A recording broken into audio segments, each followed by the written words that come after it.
Mukunda jewellery హనుమకొండలోని అతిపెద్ద jewellery mart December 14న గొప్ప ప్రారంభం.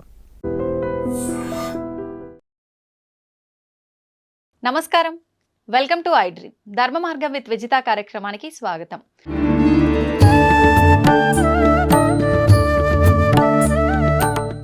అయితే ఇప్పుడు ఇలాంటి ప్రళయాలు వెంటగా రావటం వల్ల చాలా మంది అంటే ఎవరికి తోచినట్టుగా వాళ్ళు ఇంకా యుగాంతం వచ్చేస్తోంది, కలియుగం అంతమైపోతోంది, ఇలాంటివి 2025లో ఎక్కువ రాబోతున్నాయి. కలియుగము మన వాళ్ళ లెక్క ప్రకారం 4,32,000 సంవత్సరాలలో ఇప్పుడు కృష్ణ పరమాత్మ కాలం చేసిన టైం నుంచి ఇప్పటికి లెక్కేసుకుంటే కలియుగ ప్రవేశం కృష్ణ పరమాత్మ పోయిన తర్వాత పరీక్షత్తు రాజ్యం చేసేసిన తర్వాత అక్కడి నుంచి కలియుగం మొదలైంది. అంటే మహా అంటే 5,200-300 సంవత్సరాలు నడిచాయి మన లెక్కల్లో. ఓకే ఓకే, ఆ లెక్కల్లో ఇంకా 4,00,000 సంవత్సరాలు కలియుగం ఉంది. ఆ యుగాల పేర్లు ఆ మహానుభావులు ఎంత అద్భుతంగా పెట్టారు, ఎంత క్యాలిక్యులేషన్ ఉంది దాంట్లో. అవును, 4,32,000 సంవత్సరాలు టోటల్ చేయండి, 9 వస్తుంది. 4, 3, 2, 9. దాని పేరు కలియుగం. దానికి రెండింతలు ద్వాపర యుగం, అది 8,64,000 సంవత్సరాలు టోటల్ చేయండి, మళ్ళా 18. కలియుగానికి మూడింతలు త్రేతాయుగం, 12,96,000 సంవత్సరాలు టోటల్ చేయండి, 18. ఓకే. కలియుగానికి చాతుర్ 4 కృతయుగం, 17,28,000 సంవత్సరాలు టోటల్ చేయండి, మళ్ళా 9. ఓకే. ఈ 4 యుగాలు కలిస్తే ఒక్క మహాయుగం. దాని టోటల్ ఎంత వస్తుంది? 43,28,000 సంవత్సరాలు టోటల్ చేయండి, మళ్ళా 9. 9 అనేది సర్వం ఖలిత్వం బ్రహ్మ. 3, 6, 9 సంఖ్యలకు ఎంతో ప్రాధాన్యత ఉంది అని మన శాస్త్రజ్ఞులు చెప్తే మనం నమ్మం. శంఖంలోంచి తీర్థం వస్తే బాగుంటుంది, ఇంగ్లీష్ వాడు చెప్తే నమ్ముతాం. ఓ టెస్లా అనే ఒక ఇంజనీరు ఫారెన్లో, ఆయన ఈ 3, 6, 9 ప్రకారమే యూనివర్స్ అంతా కూడా నడుస్తుందని ప్రూఫ్స్తో చూపించాడు. ఆ అంకెల విచిత్రం కూడా అంతే తమాషాగా ఉంటుంది. రెండో ఎక్కాన్ని మీరు క్యాల్కులేట్ చేయండి, 2, 4, 6, 8. అది 3తో కలిసినప్పుడు 6 వచ్చింది. 2, 3, 6, 2, 4, 8, 2, 5, 10, మళ్ళా 1, 6, 20, 2, 6, 12, మళ్ళా 3తో కలిసింది, 3తో వస్తుంది. ఇట్లా ఏది చేసినా కానీ 3, 6తో కలిసినప్పుడు ఏ సంఖ్య అయినా కానీ మళ్ళీ దాంతో మిక్స్ అవుతుంది. అది కానప్పుడు అది వివిధ సంఖ్యలను చూపిస్తుంది. 1 నుంచి 9 వరకు అంకెలేసి 3ను రౌండప్ చేయండి, 6ను రౌండప్ చేయండి, 9ను రౌండప్ చేయండి. మిగతాటి క్యాలిక్యులేషన్ చేస్తే ఈ 3, 6, 9తో కలిసినప్పుడు అది ఆ సంఖ్యను చూపిస్తుంది. మిగతాటప్పుడు అంతా తమ ఇండివిజువల్ నెంబర్స్ చూపిస్తుంది. 3, 3, 9, 3, 4, 24, మళ్ళీ 6. అది అంతా 3, 6, 9 చూపిస్తుంది. ఇంకో సంఖ్యను చూపించట్లే. అట్లాగనే 6వ ఎక్కను తీసుకోండి, 6, 2, 12, 3, 6, 3, 18, 9. అవే రిపీట్ అవుతాయి. ఇంకా 9వ ఎక్కం అయితే మీరు ఎంత పెద్ద సంఖ్యని హెచ్చవేసి దాన్ని సింగిల్ డిజిట్కు తెస్తే ఇట్ విల్ బికమ్ 9. సర్వం ఖలిద్వం బ్రహ్మ, అంతా బ్రహ్మలో కలిగిపోతుంది అనే దానికి ఆ సంఖ్య సూచకం. సర్వం ఖలిద్వం బ్రహ్మ. అందుకే నవవిధ భక్తి మార్గాలు అని, నవగ్రహాలు. అసలు మన వాళ్ళు జపమాల 108 పూసలు ఉండాలి, అర్ధమాల 54 పూసలు ఉండాలి, నక్షత్రమాల 27 ఉండాలి. ఏది చెప్పినా కానీ 9.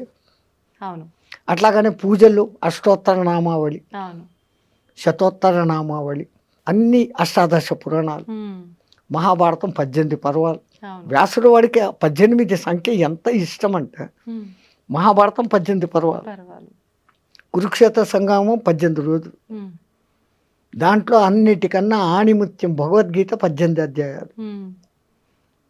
కురుక్షేత్రంలో పాల్గొన్న అక్షోహిణుల సంఖ్య 18.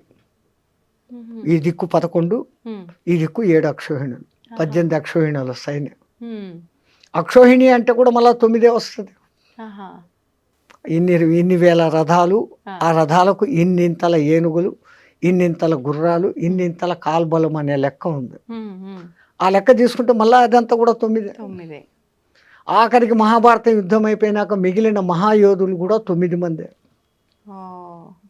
అంటే ఇదంతా ఒక ప్రణాళిక ప్రకారం జరుగుతుందా Swamiji? Universe moving along the calculation of 369. మీరు ఆయన టెస్లా గారి పుస్తకాలు రెఫరెన్సులు చూసి మీరు వచ్చింది కదా ఇప్పుడు ఈ గూగుల్ దాంట్లో చూసినారంటే ఆయన దాని గురించి ఇచ్చిన వివరణ బ్రహ్మాండమైన వివరణ. ఈవెన్ పిరమిడ్ నిర్మాణంలో కూడా 3, 6, 9ల కనెక్షన్ ఉంది. అంతెందుకు మన శ్రీచక్రం అమ్మవారి శక్తులు 5, అయ్యవారి శక్తులు 4. 5, 4, 9. అసలు గురుపూసలు 108 పెట్టి ఒకటి గురుపూస అని పెడతారు. జపం చేస్తామంట. చేస్తే ఏమొస్తుంది అని అంటారు. ఇప్పుడు మన బతుకులంతా ఎక్కడున్నాయి? 27 నక్షత్రాల్లో ఉన్నాయి. ఒక్కొక్క నక్షత్రానికి 4 పాదాలు. 27 × 4 108.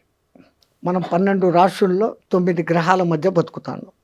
ఒక గురువు దగ్గర సరైన మంత్రదీక్ష తీసుకొని జపం చేస్తే నీ రాశి దోషాలు, నక్షత్ర దోషాలు, గ్రహ దోషాలు పోతాయి అనే దానికి ఆ సంఖ్యను పెట్టి ఆ అర్థంతో పెట్టినారు. అయితే ఇప్పుడు ఎవరికి తోచినట్టు వాళ్ళు ఇప్పుడు ఇలా వీడియోల రూపంలో ఎవరైనా చెప్పింది పట్టించుకొని ఆ మంత్రం కానీ శ్లోకం కానీ ఎవరికి వారంటే పలానా ప్రాబ్లంకి ఈ మంత్రం పారాయణ చేయండి, జపం చేయండి అని చెప్తూ ఉన్నారు. అలా ఎవరికి వాళ్ళు చేసుకుంటున్నారు గురు ఉపదేశం లేకుండా. అది నిజంగా ఫలిస్తుందంటారా స్వామీజీ? దాని ఫలితం చాలా లేట్ అవుతుంది. గురు ద్వారా తీసుకోబడినప్పుడు నేను ఇప్పుడు గురు ఛత్ర ఛాయలో ఉన్నాను, నాకు ఒక గురువు ఇచ్చినాడు అన్న ఒక సగం బలంలో ఎంట్రీ అవుతుంది. అవును.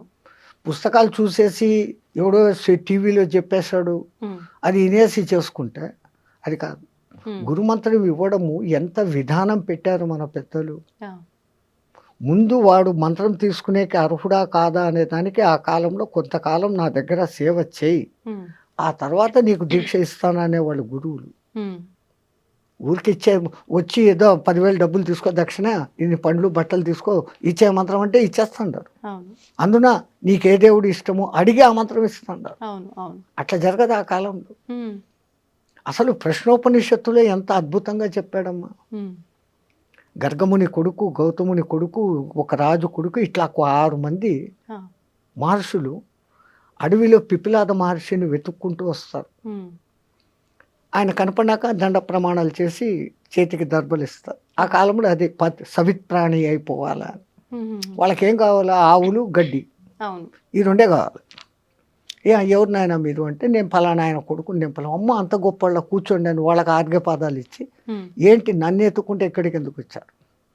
వాళ్ళు అంటారు మాకు కొంచెం అనుమానాలు ఉన్నాయి, మా తండ్రులను అడిగాం, వాళ్ళు మాకు తెలీదు, ఆ పిప్పిలాదుడు తప్ప ఇంకెవడు చెప్పేవాళ్ళు లేడు, మీరు ఆయన్ని పోయి పట్టుకోండి అన్నాడు, మేము వెతుక్కొని వచ్చాం, మాకు ఆ సమాధానాలు కావాలా. రావడం, సమాధానాలు అడగడం, నేను చెప్పడము, అంతేనా? గురు శిష్య సంబంధం లేకపోతే కాదు. కొన్నాళ్ళు నా దగ్గర సేవ చేయండి, ఆ తర్వాత మీ అనుమానాలు ఏదో అడగండి. ఒక బాంబు వేశాడు అక్కడ, నాకు తెలిస్తే చెప్తాను అన్నాడు. 1 సంవత్సరం నా దగ్గర సేవ చేయండి, సేవ చేసినాక మీ ప్రశ్నలు అడగండి, నాకు సమాధానం తెలిస్తే చెప్తాను. మనం ఈ కాలం వాళ్ళం ఏమనుకుంటాం? సంవత్సరం సేవ చేస్తాం, అడుగుతాం, నాకు తెలుదురా అన్నాడంటే మన గతి ఏం? సంవత్సరం పాయా. మన మెంటాలిటీ. వాళ్ళు ఆజ్ఞాపించండి గురుదేవా, ఏం చేయమంటారు? నువ్వు ఆవులు మేపకరా, నువ్వు సమిధలు తీసుకురా, నువ్వు గోశాల శుద్ధం చేసి సంథింగ్ డ్యూటీలు చెప్పేస్తున్నారు. వీళ్ళు డ్యూటీల్లో సర్వనిమగ్నం అయిపోయినారు. సంవత్సరమైన సంగతి కూడా తెలియదు. ఒక దినం సాయంత్రం 4 గంటలకు వాళ్ళంతా ఆవులు మేపుకొని అంతా వచ్చి కూర్చున్నప్పుడు, నాయన స్నానం చేశారండి, మీరేదో ప్రశ్నలు అడుగుతామన్నారు కదా. సంవత్సరం అయిపోయిందా గురువాడు? అయిపోయింది అన్న. ఇలా స్నానం చేశారు, వచ్చినారు, మీ ప్రశ్నలు ఏదో అడగండి, నాకు తెలిస్తే చెప్తాను. మళ్ళీ మొదటిది, వీడు అసలు నా దగ్గర పనిచేసే అర్హుడా కాదా, ఈ సంవత్సరంలో వాని మెంటాలిటీ ఏంటి, వాని మనోక్షేత్రం శుద్ధమైందా లేదా. మనస్సు అనే పొలం, క్షేత్రం శుద్ధం చేయిందా, ఉమ్, వీడు అర్హుడు అని ఆయనకు అనిపిస్తాడు. ఉమ్, అప్పుడు అంటాడు. కానీ రెండోసారి నాకు తెలిస్తే చెప్తానని చెప్పడం, నాకే తెలుసు అన్న గర్వం ఎవరికి ఉండకూడదు. అప్పుడు అంటాడు, ఒకడు అడుగుతాడు, ఈ జీవుడు రాకేంటి పోకేంటి, చంద్ర మార్గం ఏంటి, సూర్య మార్గం ఏంటి, ధూమ మార్గం ఏంటి, ఉమ్, అసలు పురుషులలో షోడశ పురుషుడు అంటాడే ఎవడు అతను, ఉమ్, ఇట్లాంటి మహత్తరమైన ప్రశ్నలు మళ్ళీ వేస్తాడు. ఇంకా అదంతా పెద్ద విషయం. ఆహా, ఈ సంగతి ఎందుకు చెప్తున్నానంటే, ఒక గురువు ముందు శిష్యుణ్ణి శోధన చేస్తాడు. ఉమ్, ఉమ్, ఇప్పుడు ఫీజులు తీసుకొని స్కూళ్ళల్లో కూర్చొని జీతాలు తీసుకొని 30 మందిని వేసేసి మేకమందలాగా చెప్పి ఇడిచిపెట్టడం కాదు. ఉమ్, అప్పుడు ప్రతి ఒక్కడు వింటున్నాడా లేదా, వానికి అర్థమైందా లేదా, వాడు ఏ స్థాయిలో ఉన్నాడో వానికి ఆ స్థాయిలో నేర్పించు, తనంత వాడిని తనకన్నా మించిన వాడిని చేసేవాళ్ళు ఆ కాలంలో గురువులు. ఉమ్, ఇంకా వాడు మంత్రదీక్షకు అర్హుడు అనుకున్నప్పుడు ఏకాంతానికి తీసుకుని వెళ్ళి ఉమ్, ఒక బట్ట వాని చెవు మీద వేసి ఆ చెవులో గురుమంత్రం 3 సార్లు మీ చేత చెప్పిస్తాడు. ఆహా, ఎందుకంటే అక్షర దోషం లేకుండా పలుకుతున్నాడా, ఉమ్. లేకుంటే ఏదైనా అక్షర దోషంతో పలుకుతున్నాడా. అక్షర దోషం ఉంటే ఏమవుతుంది స్వామీజీ? ఏమన్నా దోషమా మళ్ళీ అది?